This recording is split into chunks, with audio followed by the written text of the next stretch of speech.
Money can buy you a sprawling mansion with wrought iron gates, but it can't buy a mother's heart.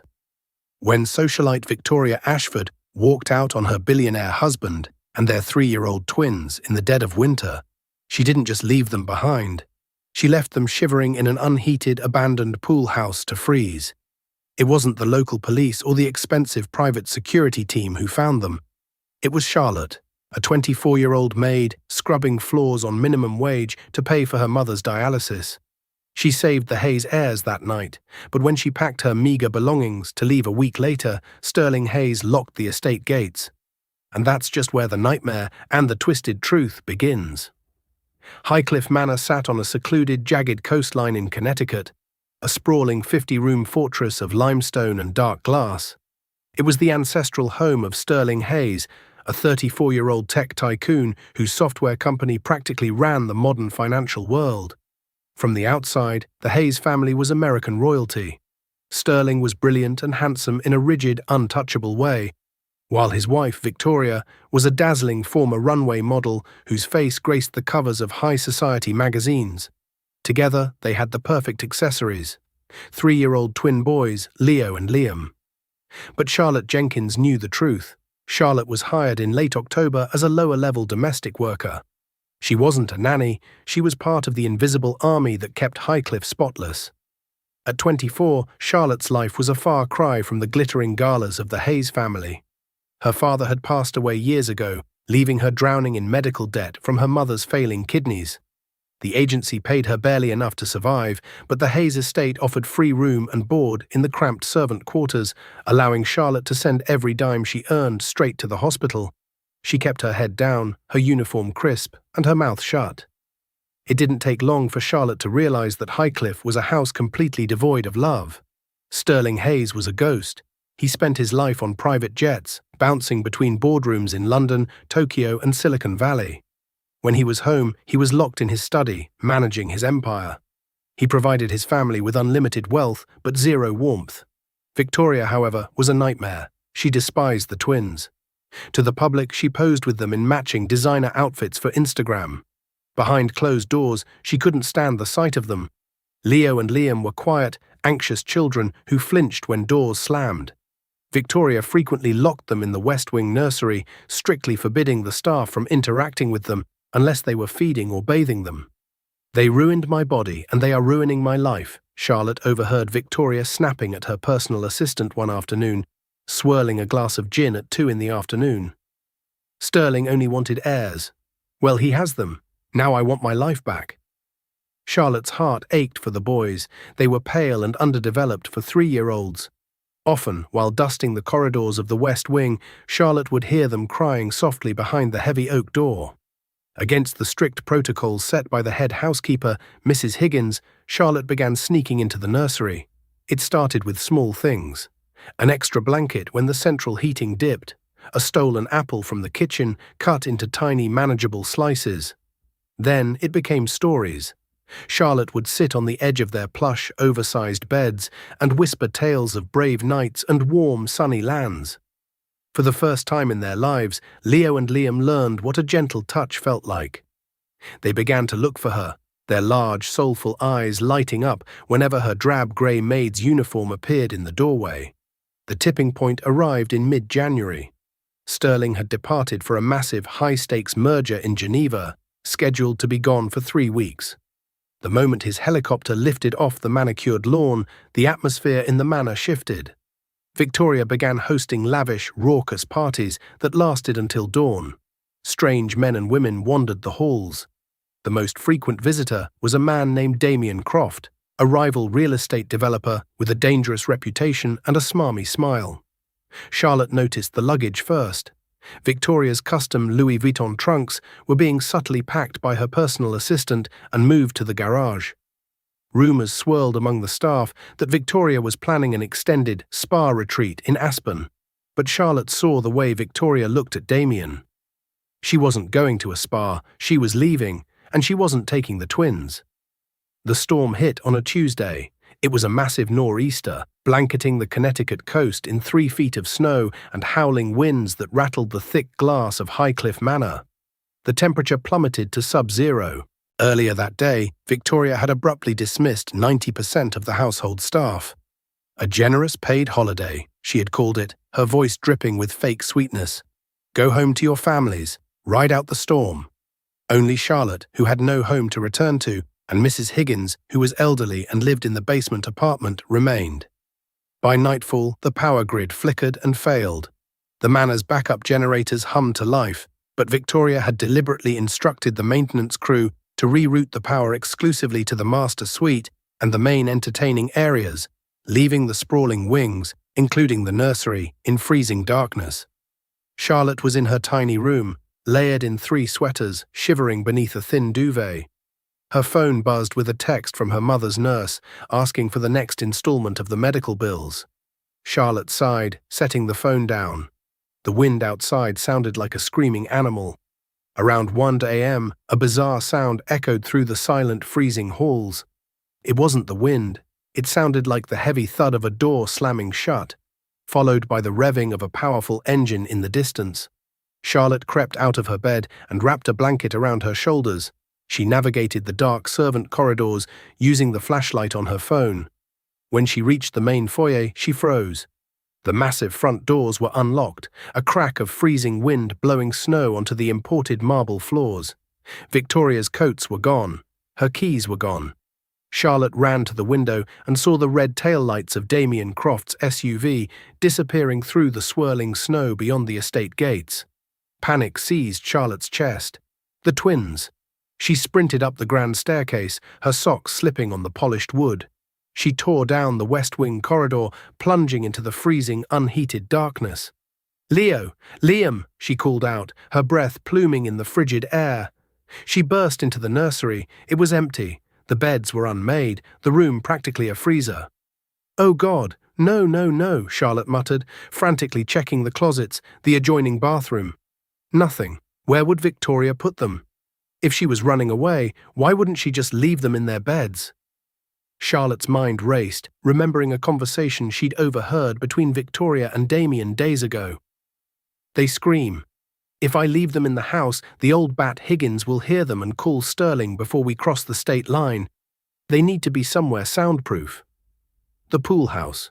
The old Victorian-style glass conservatory and pool house sat 50 yards away from the main manor. It was entirely glass and iron, utterly uninsulated, and had been drained and shut down for the winter. It was essentially a glass icebox. Charlotte didn't grab a coat. She didn't put on boots. She unbolted the terrace doors and threw herself into the blizzard. The wind knocked her sideways, the ice biting into her face like shattered glass. The snow was up to her thighs, and the 50-yard trek felt like miles. Her hands were numb within seconds, her lungs burning with the sub-zero air. When she reached the glass double doors of the pool house, she found them secured with a heavy iron padlock. Through the frosted glass, she shined her phone's light. There, huddled together at the bottom of the drained concrete pool, were Leo and Liam.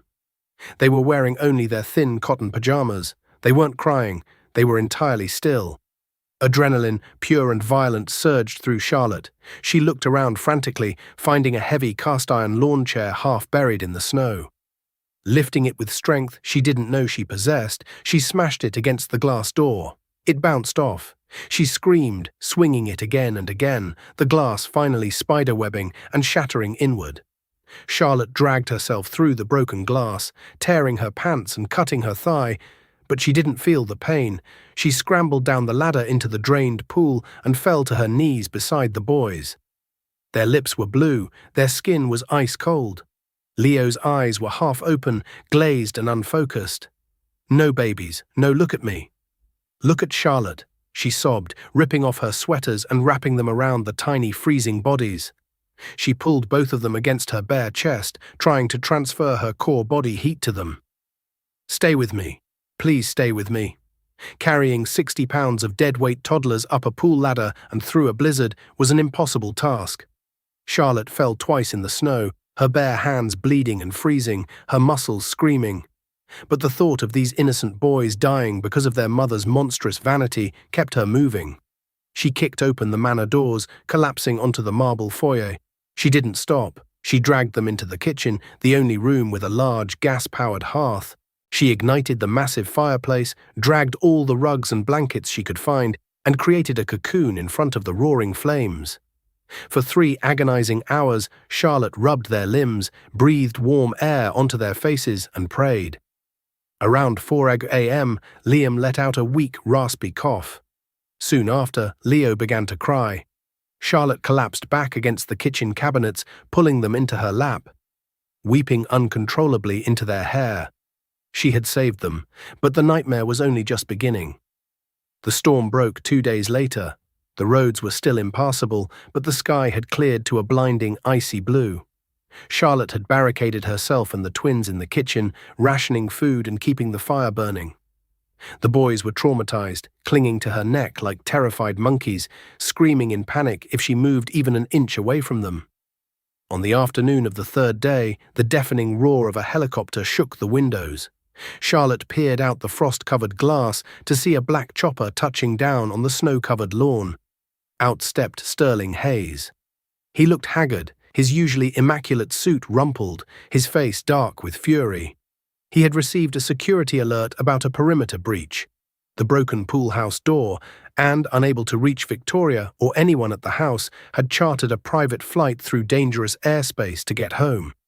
Sterling burst through the front doors, followed by 3 armed security contractors. "Victoria!" His voice boomed through the empty manor. Charlotte stood up from the hearth, holding Liam on her hip, while Leo hid behind her leg. Sterling stormed into the kitchen, freezing when he saw the scene, his 2 sons, unwashed and wrapped in a servant's blankets, clinging to a battered, exhausted maid. "What the hell happened here?" Sterling demanded, his eyes darting around the room.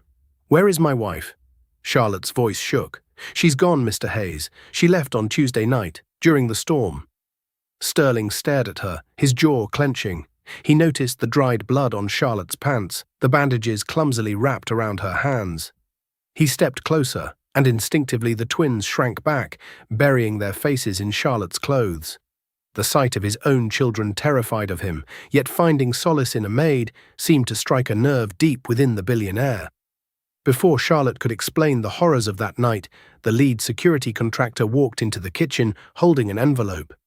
"Mr. Hayes, we found this in the master suite. It's addressed to you." Sterling ripped open the heavy parchment. As he read, his face drained of color, then flushed with a terrifying rage. He looked up slowly, his gaze locking onto Charlotte. It was a look of pure, unadulterated menace. "You," he whispered, his voice dangerously low. "Sir?" Charlotte asked, her heart hammering against her ribs. Sterling crumpled the letter.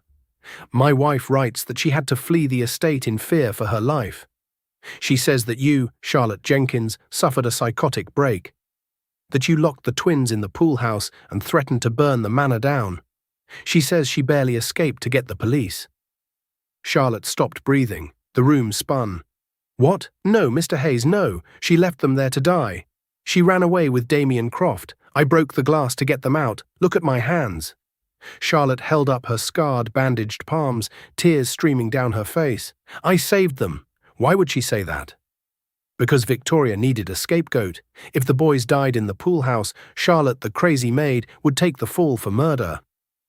If they lived, Victoria had successfully framed her to cover up her elopement with Damien, making herself look like the terrified victim. It was a masterstroke of sociopathic manipulation. "The police have not been called," Sterling said coldly, "but my wife is missing, my children are traumatized, and you are standing here claiming she abandoned them." "It's the truth," Charlotte pleaded, sinking to her knees, bringing the twins down with her. "Ask them. They know. Please, Mr. Hayes, I just want to go home. My mother is sick. I've done my job. I saved your boys. Please, let me pack my things." Sterling stared down at her for a long, suffocating moment. He looked at Liam, who was gently stroking Charlotte's tear-stained cheek. He looked at Leo, who was glaring at his father protectively. Then Sterling did something chilling. He smiled. It was a micro-expression, there and gone, but it sent ice water through Charlotte's veins. "Pack your things," Sterling echoed softly. He turned to his security chief. "Clear the house. Fire Mrs. Higgins with a heavy severance and a strict NDA. I want the gates locked. Total lockdown protocol." The guard nodded and left immediately. Charlotte scrambled to her feet. "What are you doing? I'm leaving." "You are not going anywhere, Charlotte," Sterling said, stepping into her personal space. The scent of winter air and expensive cologne overwhelmed her. "If my wife's letter makes it to the authorities, you will be arrested for attempted murder and kidnapping. Your ailing mother will die alone in a charity ward while you rot in a federal prison."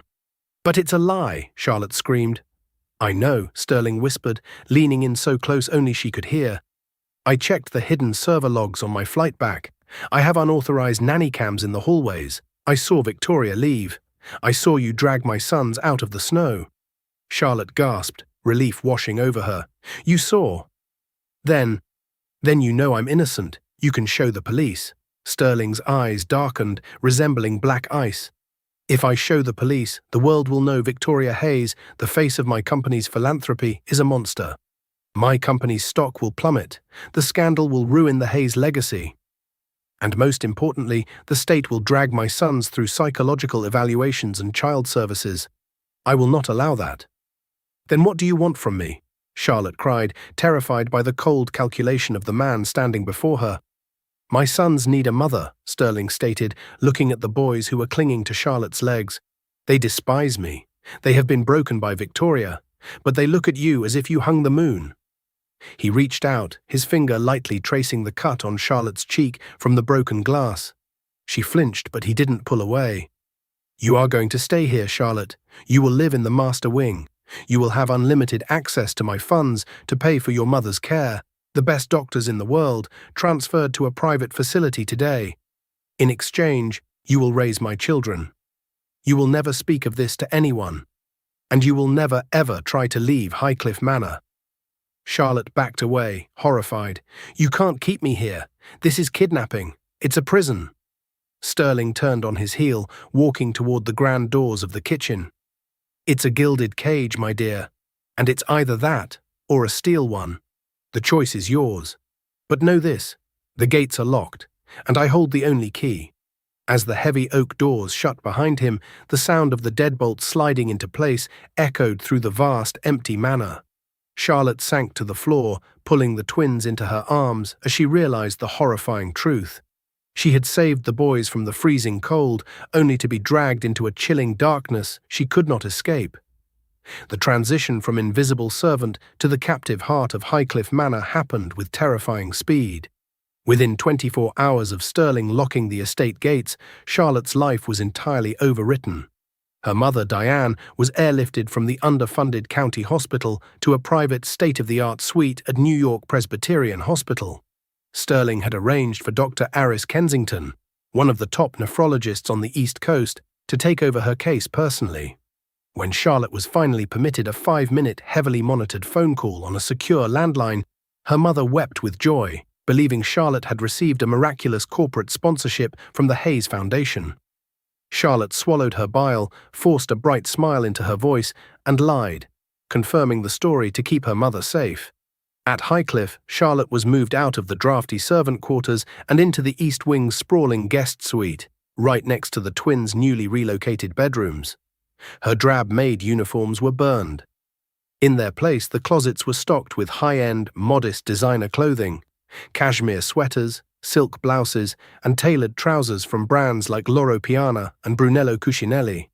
But it was a beautifully decorated prison. The estate's security team, now entirely replaced by private military contractors, fiercely loyal to Sterling, operated like wardens. Charlotte's personal cell phone was confiscated and destroyed. She was given a new device that could only dial 3 numbers: Sterling, the estate's security hub, and the internal intercom for the kitchen. Her internet access was restricted, every search logged and scrutinized by Sterling's tech firm. "You have everything you need here," Sterling told her coldly one evening, standing in the doorway of the boys' playroom. "There is no reason for you to look beyond these walls." Despite the suffocating control, Charlotte poured her entire soul into Leo and Liam. The 3-year-olds were deeply scarred by their mother's abandonment in the freezing pool house. For the first 2 months, they suffered from violent night terrors, waking up screaming and thrashing. Charlotte spent countless nights sleeping on the floor between their beds, holding their tiny hands, singing soft lullabies until their breathing leveled out. Slowly, the color returned to their cheeks, They began to laugh, a sound that at first startled the remaining staff because it had never been heard in Highcliffe Manor before. Charlotte taught them how to paint with watercolors, letting them make messes on the expensive Persian rugs. She baked cookies with them, flour dusting their noses. She was the mother Victoria never was, and the boys latched onto her with a desperate, fierce love. But as the boys blossomed, the dynamic between Charlotte and Sterling grew increasingly twisted. Sterling Hayes was a man used to absolute obedience. He observed Charlotte's interactions with his sons through the estate's hidden camera network, a fact Charlotte was acutely, uncomfortably aware of. Whenever she looked up at the corner of a room, she felt the phantom weight of his gaze. Instead of leaving for weeks at a time, Sterling began working from his home office. He demanded that Charlotte and the boys join him for dinner every evening in the cavernous formal dining room. These dinners were agonizing psychological exercises. Sterling would sit at the head of the long mahogany table, nursing a glass of Macallan 25, asking probing questions about Charlotte's past, her dreams, and her fears. "Why did you risk your life for children who aren't yours?" he asked one night, his dark eyes fixed on her as the boys happily ate their pasta under her watchful eye. "Because they are children, Mr. Hayes," Charlotte replied, keeping her voice steady, refusing to shrink under his gaze. "They were freezing. No one deserves to be thrown away." "People are thrown away all the time, Charlotte," Sterling murmured, swirling his scotch. "Only the strong decide who gets kept. You are stronger than you look. I appreciate that." It wasn't a compliment, it was an assessment. Sterling wasn't just keeping her to protect his public image anymore. He was becoming fascinated by her resilience. He began buying her expensive gifts, a diamond tennis bracelet, a rare first-edition book she had casually mentioned reading as a child. Charlotte left them untouched on her dresser. She refused to play the role of the pampered mistress. She was a hostage, and she never let herself forget it. She began quietly plotting. She mapped the guards' patrol routes. She memorized the blind spots in the camera network. She befriended the new private tutor, a timid woman named Beatrice, hoping to eventually slip a note to the outside world. But Charlotte knew she couldn't just escape alone. If she left, Sterling would retaliate against her mother, and she couldn't bear the thought of leaving Leo and Liam behind in this sterile fortress. She needed a flawless plan. Before she could form one, the outside world violently crashed back in. 8 months had passed since the night of the blizzard. It was early October, and the Connecticut foliage was turning brilliant shades of crimson and gold. The peace Charlotte had painstakingly built was shattered on a Tuesday morning. She was in the conservatory, helping the twins plant small seedlings in terracotta pots, when the heavy oak doors of the manor burst open, followed by the frantic shouts of the security team. Charlotte stood up, instinctively pulling Leo and Liam behind her. Footsteps echoed sharply against the marble floors, accompanied by a voice Charlotte prayed she would never hear again. "Get your hands off me. I am still legally the lady of this house, you rent-a-cop thug." Victoria Hayes strode into the conservatory. She looked remarkably different from the polished socialite who had fled in the snowstorm. Her designer clothes were rumpled, her face was gaunt, and the arrogant sparkle in her eyes had been replaced by a feral, desperate panic. Behind her, Sterling walked in, flanked by 2 guards. His face was an unreadable mask of stone. "Take the boys upstairs, Charlotte," Sterling commanded, his voice deadly quiet. "No!" Victoria shrieked, her eyes locking onto Charlotte and the twins. "Don't you dare touch my children, you little rat!"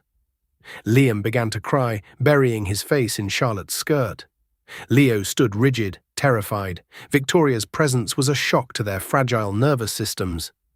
"Go, Charlotte," Sterling repeated, the tone leaving no room for argument. Charlotte didn't hesitate. She scooped Liam up and grabbed Leo's hand, hurrying past Victoria. As she passed, Victoria lunged, grabbing Charlotte's arm with bruising force. "You think you can just take my place?" Victoria hissed, her breath smelling faintly of stale alcohol and desperation. "I know who you are. You're the maid. I'll destroy you." Sterling's hand clamped down on Victoria's wrist, twisting it until she gasped and released Charlotte. "Upstairs." "Now," he told Charlotte. Charlotte fled to the nursery, locking the heavy doors behind her and holding the trembling boys until they finally calmed down. She turned on the television to distract them, her own heart hammering against her ribs. She pressed her ear to the thick wooden door, straining to hear the confrontation echoing from the foyer below. What Charlotte didn't know was the catastrophic shift in the outside world. Croft Holdings, Damien Croft's real estate empire, had spectacularly collapsed under a massive federal indictment for embezzlement and wire fraud. Damien's assets were frozen, and he was facing 20 years in federal prison. He had drained Victoria's private accounts and abandoned her in a cheap motel in Florida. Destitute, facing social ruin and out of options, Victoria had come crawling back to the billionaire husband she had tried to blackmail. Downstairs, the confrontation was brutal. "You have no right to keep me out, Sterling," Victoria spat, pacing the length of his study after he dragged her inside. "I am your wife. I am the mother of those boys. You abandoned my sons in an unheated pool house in the middle of a blizzard." "Victoria," Sterling said, sitting behind his desk, watching her with clinical disgust. "You left them to freeze to death so you could whore yourself out to a fraud. You are nothing to them. You are dead to this family." "I left a note," Victoria countered, her voice shrill. "I told you the maid went crazy. I told you she locked them in there. It's my word against the word of a minimum wage floor scrubber." Sterling leaned forward, steepling his fingers. "And who do you think the police will believe? A mother who fled the state with her lover on the exact night her children were supposedly held hostage? Or the woman who dragged them out of the ice, suffering second-degree frostbite on her hands to save their lives?" Victoria scoffed, crossing her arms. "You didn't go to the police, Sterling. If you had, the scandal would have tanked your stock. You care more about your company's pristine image than anything else. You covered it up. And if you don't let me back into this house, I will go to the press. I will tell them you're keeping me from my children. I'll tell them you're sleeping with the help. I will drag the Hayes name through the mud until you pay me." It was a classic, venomous extortion attempt. Victoria thought she had him cornered. Sterling didn't yell. He didn't lose his temper. Instead, he opened a drawer in his desk and pulled out a thick, leather-bound folder, tossing it onto the glass surface. "Open it," he instructed. Victoria hesitated, then snatched the folder. As she flipped through the pages, the remaining color drained from her face. Inside were high-resolution photographs, printed directly from the manor's hidden security feeds. They showed Victoria packing her bags. They showed her leading the twins out into the snow, unlocking the pool house and shoving them inside. They showed her securing the heavy iron padlock from the outside and running to Damien's waiting SUV. "I own the tech company that designed the encryption for these cameras, Victoria," Sterling said softly. "The metadata is flawless. It is admissible in any court in the world. Attempted murder, child endangerment, conspiracy." Victoria's hands shook so violently she dropped the folder. You've had this the whole time. Why didn't you use it?" "Because I prefer leverage," Sterling replied, standing up and walking around the desk until he was inches from her. "You are going to sign a post-nuptial agreement today. You will surrender all parental rights. You will accept a meager, highly conditional monthly stipend that I control. If you ever speak to the press, if you ever set foot on my property again, or if you ever breathe a word to Charlotte, I will hand this folder to the district attorney, and you will spend the rest of your miserable life in a maximum security cell." Victoria backed away, tears of furious defeat spilling down her cheeks. The game was over. She had lost everything. "You're a monster," she whispered. "I'm a pragmatist," Sterling corrected. He gestured to the door. "My guards will escort you to your lawyer's office. Goodbye, Victoria." As Victoria was physically escorted off the property, screaming obscenities that echoed across the manicured lawns, Sterling stood by the window, watching her go. The immediate threat was neutralized. His empire was secure. But Victoria, stripped of her wealth and her pride, was a wounded animal. And wounded animals were unpredictable. She knew she couldn't touch Sterling, but as she sat in the back of the security vehicle, staring at the imposing stone walls of Highcliffe Manor, a dark, vindictive plan began to form in her mind. If she couldn't have her life back, she was going to destroy the woman who had taken it. She was going to destroy Charlotte. Victoria Ashford was a woman who had never been told no until the day she was exiled from Highcliffe Manor. Stripped of her black Amex, her social standing and her pride, she was forced into a cramped two-bedroom rental in Queens. paid for by the humiliatingly small stipend Sterling had arranged through his attorneys at Caldwell, Pierce and Associates. Every morning, she woke up to the sound of subway trains instead of crashing ocean waves, and the bitter taste of defeat gnawed at her sanity. She could not touch Sterling. His legal and digital fortress was impenetrable. But Charlotte Jenkins? Charlotte was a vulnerability. Victoria spent 3 weeks liquidating the last of her hidden assets, a collection of vintage Cartier watches she had smuggled out in her purse months ago. With the cash, she hired Silas Mercer, a disgraced former private investigator who specialized in corporate espionage and dirty divorces.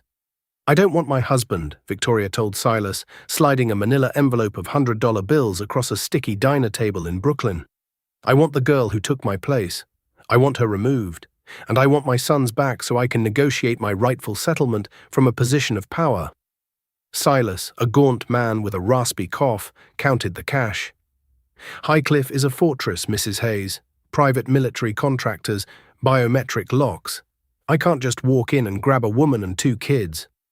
"You don't have to," Victoria sneered, her eyes gleaming with a manic, toxic light. "You just have to get her to walk out." Silas dug into Charlotte's background. It didn't take long for a professional to bypass the Hayes Foundation smokescreen and locate Charlotte's mother, Diane, at New York Presbyterian. But Sterling's security extended there too. 2 armed guards stood outside Diane's private suite 24/7. Silas, however, found the weak link: a disgruntled, heavily indebted night shift nurse named Brenda. For $10,000, Brenda was more than willing to look the other way and make a phone call. Back at Highcliffe, the atmosphere between Charlotte and Sterling had settled into a tense, unspoken truce.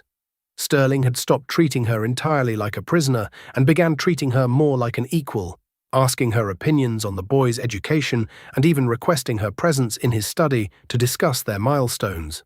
Charlotte remained guarded, her love solely reserved for Leo and Liam, who were now thriving, boisterous 4-year-olds. Then, on a freezing Tuesday evening in late November, the secure phone in the kitchen rang.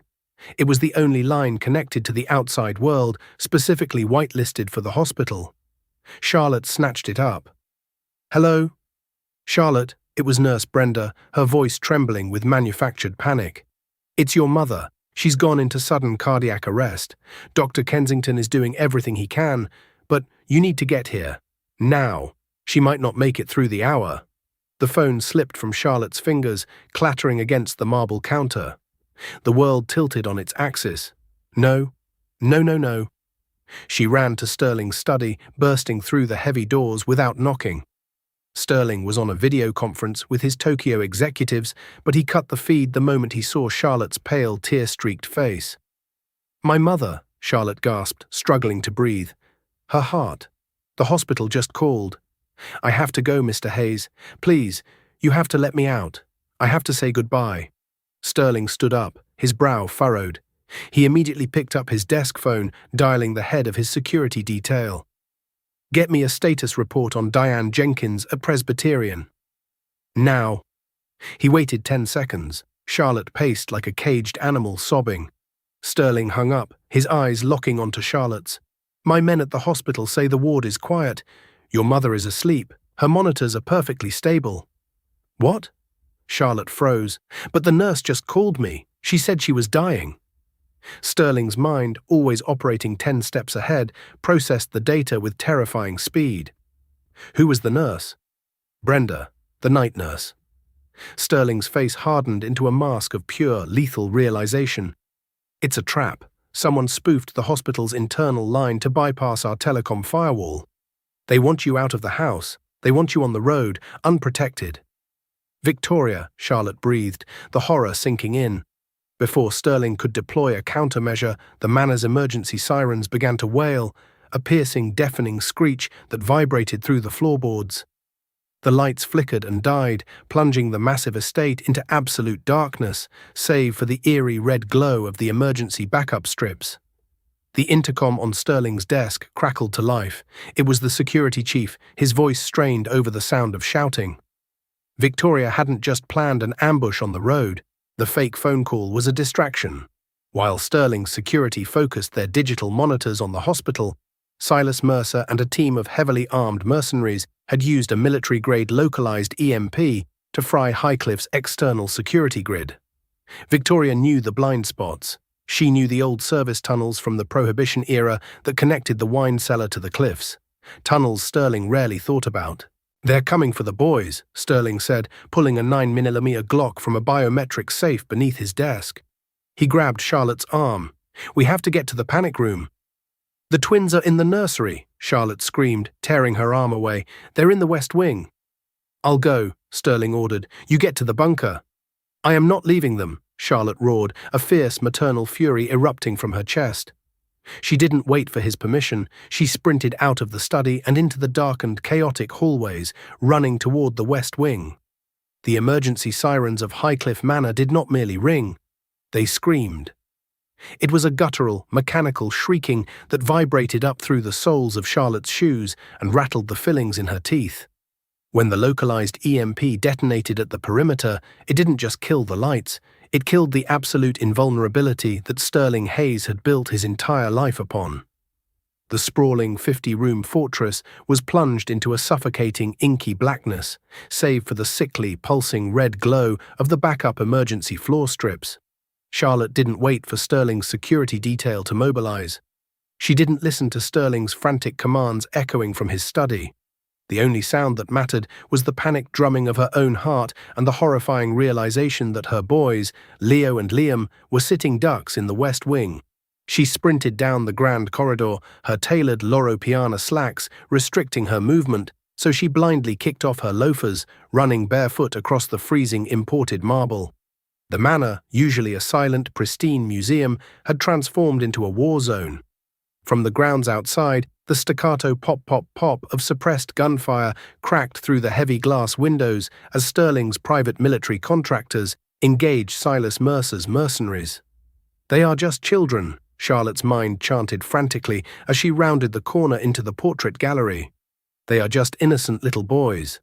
Shadows stretched and warped in the pulsing red light.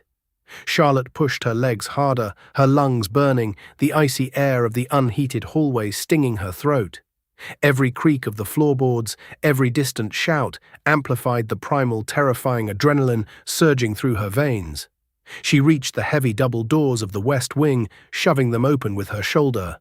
The nursery was at the very end of the hall. As Charlotte closed the distance, her blood ran cold. The thick oak door to the nursery wasn't just unlocked.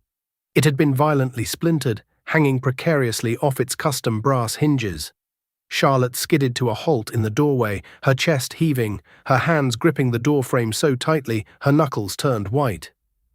Inside the cavernous room, the red emergency lights cast long, grotesque shadows. In the far corner, huddled beneath a massive, custom-built wooden fortress they used as a playpen, were Leo and Liam. They were clutching each other, their faces pale, their eyes wide with a silent, paralyzing terror that Charlotte recognized immediately.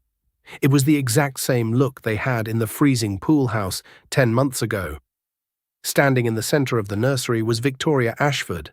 She was no longer the polished, untouchable socialite whose face had graced the cover of Vogue. Her blonde hair was matted and wild, her expensive cashmere coat stained with dirt and grease from the old Prohibition Service tunnels.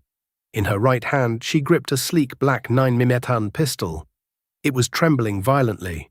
Behind her stood a hulking mercenary wearing a tactical vest and a ski mask, holding a customized assault rifle across his chest. "Well, well, well," Victoria purred, her voice dripping with a toxic, manic venom. She turned slowly, leveling the pistol directly at Charlotte's chest. "The little rat finally comes out of the walls." "Victoria, please," Charlotte gasped, holding her hands up, stepping slowly into the room to draw the gun away from the corner where the twins were hiding. "Put the gun down. They are terrified." "Oh, they're terrified," Victoria barked, a harsh, humorless laugh echoing off the vaulted ceiling. "I spent the last 10 months living in a squalid, roach-infested box in Queens while you wore my clothes, slept in my house, and played mother to my children. You stole my life, Charlotte. You took my settlement. You took my leverage." "You threw them away," Charlotte shot back, her fear momentarily eclipsed by a blinding, protective rage. She took another step forward, placing her body squarely between Victoria and the boys. "You left them to freeze to death so you could run off with a con artist." You don't care about them, Victoria. You only care about Sterling's money. They are mine, Victoria screamed, the veins bulging in her neck. They are my property. I birthed them. And because of you, Sterling has me locked out of my own bank accounts. Because of you, I am nothing in this city. The hulking mercenary shifted uncomfortably. Mrs. Hayes, we don't have time for this. The perimeter alarms are overriding the jammer. The local police will be here in less than 4 minutes. Grab the kids and let's move to the extraction point. Victoria didn't look at the man. Her bloodshot eyes remained fixed on Charlotte. I'm not leaving until I exterminate the pest. In the corner, a tiny, trembling voice broke the suffocating tension. Mommy. Victoria's breath hitched. She lowered the gun a fraction of an inch, a twisted smile forming on her lips as she looked past Charlotte to the boys. Come here, Leo. Come to Mommy. We're leaving this awful place. But Leo wasn't looking at Victoria. The 4-year-old boy, tears streaming down his flushed cheeks, scrambled out from under the wooden playpen, took 2 steps forward, and reached his tiny, shaking hands out toward Charlotte. Mommy, Leo sobbed again, his voice cracking. Mommy, pick me up. The silence that followed was absolute. The word hung in the cold air, heavier than lead. Victoria's face drained of all color. The twisted smile vanished, replaced by a mask of pure, unadulterated hatred. Her own flesh and blood had just stripped her of her final shred of identity. The illusion was shattered. She was nothing to them. Charlotte was everything. You, Victoria whispered, her voice rattling in her throat. She raised the pistol again, aiming it squarely between Charlotte's eyes. You took everything. Charlotte didn't drop to her knees. She didn't beg. A bizarre, overwhelming calm washed over her. She looked at the barrel of the gun, then glanced back at Leo and Liam. She would die 1,000 times over before she let this monster touch a single hair on their heads. Shoot me then, Charlotte said, her voice eerily steady, devoid of all tremble. But know that in their eyes you will always be the nightmare, and I will always be their mother. Victoria's finger tightened on the trigger. Go to hell, Charlotte. A deafening gunshot ruptured the air. Charlotte flinched, instinctively closing her eyes, bracing for the agonizing impact of the bullet. But the pain never came. Instead, a wet, heavy thud echoed behind Victoria. Charlotte snapped her eyes open to see the massive mercenary collapse forward, his assault rifle clattering uselessly against the hardwood floor. A dark, rapidly expanding pool of crimson stained the back of his tactical vest. Victoria shrieked in shock, spinning around wildly. Standing in the shattered doorway, silhouetted by the flashing red emergency lights, was Sterling Hayes. He looked like a god of vengeance. His bespoke suit jacket was gone, his white dress shirt torn at the shoulder, revealing a smear of blood. He held his Glock 19 with ruthless, steady precision, the barrel smoking in the cold air. His eyes were completely black, devoid of mercy, fixed entirely on his ex-wife. Drop the weapon, Victoria, Sterling's voice boomed, a terrifying baritone that seemed to shake the very foundations of the room. Drop it now, or I swear to God, the next bullet goes through your skull. Panic, raw and absolute, seized Victoria. The extraction was blown, her muscle was dead. She was cornered, but a cornered viper is the most dangerous of all. If I can't have them, Victoria shrieked hysterically, swinging her pistol away from Sterling and aiming it blindly toward the corner where the twins were huddled. Neither of you will. Charlotte didn't think. She didn't calculate the physics or the odds. She moved entirely on pure, feral maternal instinct. With a guttural, terrifying scream, Charlotte launched herself forward across the room. She tackled Victoria around the waist mere milliseconds before the gun discharged. The bullet missed the boys entirely, flying wildly upward and smashing into the massive, priceless antique mirror that hung above the dresser. A waterfall of heavy, jagged, silvered glass rained down upon them as they crashed violently onto the hardwood floor. Charlotte felt the sharp, burning slice of glass tearing through the silk of her blouse and biting deep into her forearms, but the adrenaline masked the pain. Victoria was thrashing wildly beneath her, screaming obscenities, clawing desperately at Charlotte's face with her free hand while trying to bring the pistol back around. "Give me the gun," Charlotte roared, driving her knee brutally into Victoria's ribs. Victoria gasped, her grip loosening just enough. Sterling was there a microsecond later. He kicked the heavy pistol out of Victoria's hand, sending it skittering across the floor and under the crib. With ruthless efficiency, he grabbed Victoria by the collar of her coat, hauling her off the ground and slamming her face first into the wall, pinning her arms behind her back until she sobbed in defeated agony. "Charlotte, get the boys," Sterling shouted over Victoria's hysterical crying. "Get them out of here." Charlotte scrambled to her feet, ignoring the blood dripping from the deep cuts on her forearms. She rushed to the corner, falling to her knees and sweeping both Leo and Liam into her arms. They clung to her like drowning sailors to a raft, burying their faces in her neck, their little bodies trembling so violently Charlotte could feel their heartbeats hammering against her own chest. "I've got you," Charlotte whispered fiercely, kissing the tops of their heads, rocking them as she stood up. "Mommy's got you. It's over. You're safe." 20 minutes later, the sprawling lawns of Highcliffe Manor were awash in the blinding, chaotic strobes of red and blue police lights. Silas Mercer's surviving men had surrendered to the heavily armed SWAT teams. Victoria Ashford was dragged out of the grand foyer in heavy steel handcuffs. The haughty arrogance that had defined her entire life was completely gone. She looked hollow, broken, screaming incoherent threats at the stoic officers as they shoved her unceremoniously into the back of a state trooper's cruiser. The federal charges alone, armed home invasion, conspiracy to commit kidnapping, and attempted murder, guaranteed she would never see the outside of a maximum security prison for the rest of her natural life. Dawn began to break over the jagged Connecticut coastline. The bruised, dark sky slowly gave way to soft, bleeding shades of pale pink and gold, reflecting off the freezing ocean waves. Charlotte sat on the lowered bumper of the ambulance, a silver shock blanket wrapped tightly around her shoulders. The paramedic had already cleaned the blood from her arms and carefully bandaged the shallow cuts left by the falling glass. In her lap, Leo and Liam slept deeply, their small hands clutching the torn fabric of her blouse as if letting go might make her disappear.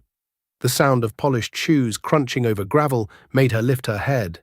Sterling Hayes approached slowly. The billionaire who once seemed untouchable now looked exhausted and shaken.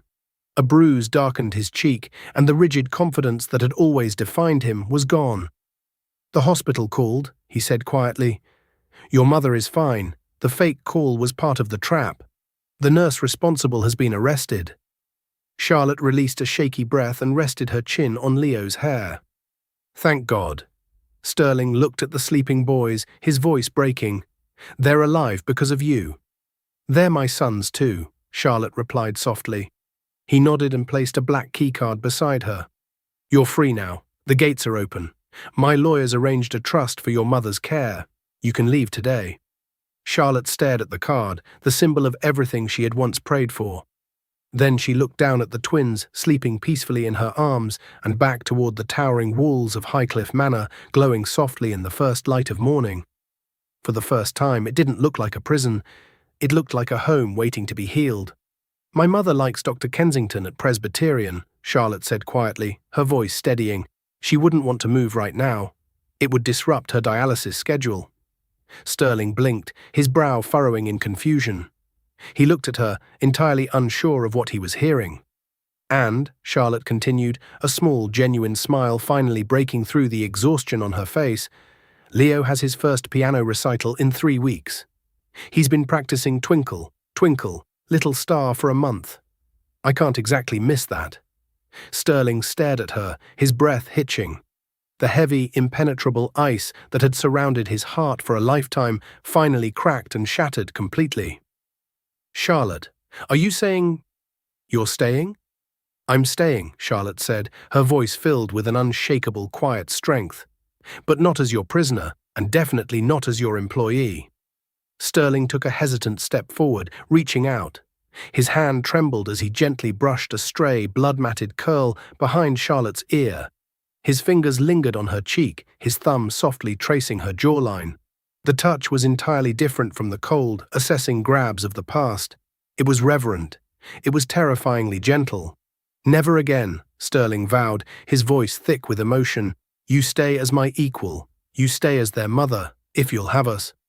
Charlotte leaned her face slightly into his palm, closing her eyes as the warmth of the rising sun washed over them.